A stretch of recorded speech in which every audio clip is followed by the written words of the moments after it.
हम लोग देखेंगे माइक्रोबायोलॉजी। ठीक है, माइक्रोबायोलॉजी में हम लोग देखेंगे कि क्या है नहीं है। ठीक है, तो माइक्रोबायोलॉजी में हमारा फर्स्ट है इम्यूनिटी। तो all we know about immunity. ठीक है, इम्यूनिटी के बारे में हम लोग बहुत ही छोटे क्लास से पढ़ते आ रहे हैं। तो इम्यूनिटी का इंट्रोडक्शन हम लोग देखेंगे कि immunity is defined as the resistance of the body towards the harmful effect caused by the pathogenic organism and other toxic factors। तो इम्यूनिटी का मतलब होता है कि जो भी हमारा बॉडी का रेजिस्टेंस है, रोग प्रतिरोध क्षमता बोल सकते हैं, और जो भी मतलब बीमारियों से लड़ने की जो कैपेसिटी है, तो उसको बोलते हैं इम्यूनिटी। ठीक है, जिसमें क्या होता है, जो भी टॉक्सिक फैक्टर या फिर जो भी डिजीज कॉजिंग ऑर्गेनिज्म होते हैं, उससे हमारा बॉडी फाइट करता है, उसी को बोलते हैं immunity. Immunity is of two types. दो टाइप की इम्यूनिटी होते हैं, इनेट इम्यूनिटी और एक्वायर्ड इम्यूनिटी। एक इम्यूनिटी होता है जो कि बाय बर्थ मदर के वुम्ब से, मोम के अंदर से ही उनको मिलता है, वो इनेट इम्यूनिटी। और एक्वायर्ड इम्यूनिटी जो इन्वायरमेंट में आफ्टर बर्थ जो भी लेते हैं वो लोग, उसको बोलते हैं एक्वायर्ड इम्यूनिटी। या फिर कोई भी इन्फेक्शन हो गया कोई पैथोजन से, वो जैसे किसी को कोविड हो, जैसे लोगों को कोविड हो गया, ठीक है, तो कोविड हो गया तो कोविड से वो एक्सपोजर हो गया उनका, तो उसके लिए उनके बॉडी ने खुद से फाइट किया, फिर इम्यूनिटी खुद से जनरेट किया, तो वो बाहर से इम्यूनिटी आया, तो वो उसमें कंसिडर करेंगे कि हम लोग वो एक्वायर्ड इम्यूनिटी है। ठीक है, इनेट इम्यूनिटी देखेंगे कि इट मीन्स इनबॉर्न और नेचुरल। इनेट इम्यूनिटी का मतलब होता है इनबॉर्न, बाय बर्थ ही उसके पास रहता है, बर्थ में, और नेचुरल इम्यूनिटी होता है। This is the type of immunity which is present since birth and is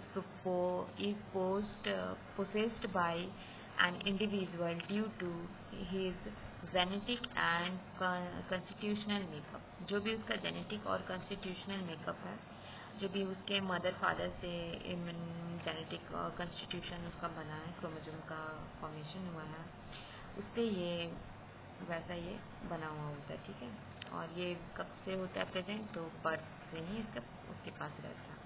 It can be non-specific if the resistance is against infection, or in general, or specific if the resistance is against a particular organism or toxin।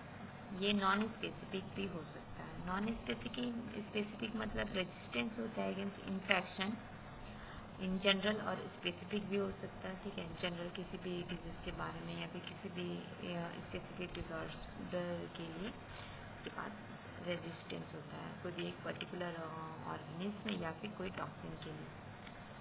तो यहाँ पे जो non specific है उसके 3 level को consider किया गया है, स्पीसीज इम्यूनिटी, रेशियल इम्यूनिटी और इंडिविजुअल इम्यूनिटी।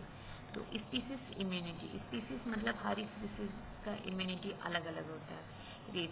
रेशियल भी हर रेसेस का इम्यूनिटी अलग अलग होता है। इंडिविजुअल इम्यूनिटी, इसमें भी इंडिविजुअल का इम्यूनिटी अलग अलग, इंडिविजुअल का अलग अलग इम्यूनिटी होता है। जैसे कुछ लोग होते हैं रोड के पानी पूरी को खा लेते तो डाइजेस्ट कर लेते इजीली, ठीक है, और कुछ लोग होते हैं कि चाय भी अगर अच्छी जगह से पी लिया तो भी उनको डाइजेशन नहीं होता, वो भी नहीं डाइजेस्ट कर पाते। तो species to species, racial to racial और individual to individual immunity different होता है। ठीक है, अब हम लोग देखते हैं स्पीसीज इम्यूनिटी। स्पीसीज इम्यूनिटी क्या है?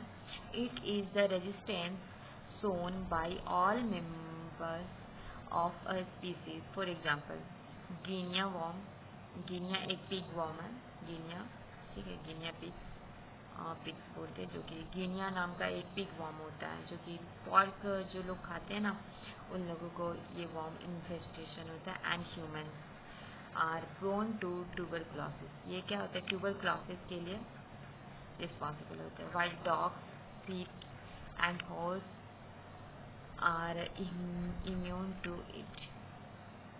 देखो, जो गिनिया पिग्स हैं उनके पास और ह्यूमन को दोनों को टीबी होने का बहुत ज़्यादा चांसेस होता है, क्योंकि उनके पास उसके लिए इम्यूनिटी नहीं है। लेकिन वही दूसरी जगह पे जो भी डॉग्स है, कुत्ते हैं, शीप्स, भेड़िए और हॉर्सेस, उनके पास इम्यूनिटी होता है, उनको ट्यूबरक्लोसिस नहीं हो सकता। ठीक है, तो स्पीसीज इम्यूनिटी हो गई, यहाँ पे स्पीसीज वैरी हो गई। ठीक है, racial immunity, The resistance to infection also varies amongst various races within a species. These are known to be genetic or origin. For example, black races in human are more susceptible to tuberculosis as compared to white races. ठीक है, तो यहाँ पे resistance to infection अलग अलग लोगों में, अलग अलग रेसेस में एक ही स्पीसीज है लेकिन रेस उसका अलग अलग है, तो वहाँ पे रेजिस्टेंस जो होता है वो भी उनका अलग अलग होता है। मतलब इसमें क्या होता है ना कि उनका जो जेनेटिक ओरिजिन होता है वो अलग होता है, इस वजह से रीसेल इम्यूनिटी भी अलग होता है। जैसे एग्जांपल में बोला ना कि ब्लैक रेसेस जो काले रेसेस वाले लोग हैं, मतलब काले लोग बोल सकते हैं, ठीक है, और एक गोरे लोग भी उसमें कंसिडर कर सकते हैं, गोरा काला वाला जो भी चल रहा है। इसमें ह्यूमंस का क्या होता है ना कि ट्यूबरक्लोसिस के लिए ज़्यादा सब्जेक्टेबल है। कौन? तो ब्लैक रेसेस कंपेयर कर रहे हैं वाइट रेसेस से, वाइट रेसेस को कम होता है, ट्यूबरक्लोसिस होने के चांसेस कम है, लेकिन जो काले लोग हैं उन लोगों को ज़्यादा होता है। अब इंडिविजुअल इम्यूनिटी में क्या होता है कि individual immunity is susceptible of different individual in race towards an infection.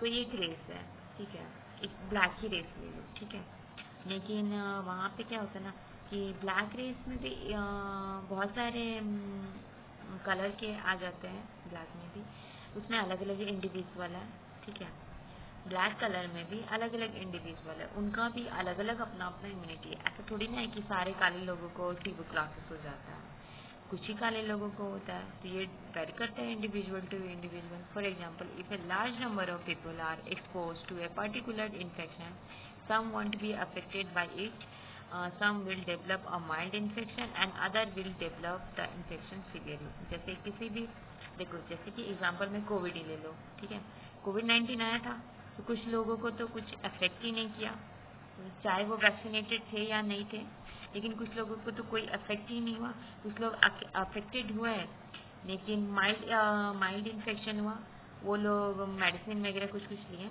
तो वो लोग ठीक हो गए, ठीक है, और कुछ लोग इतना सीवियरली अफेक्टेड हुए हैं कि उन लोगों का डेथ हो गया।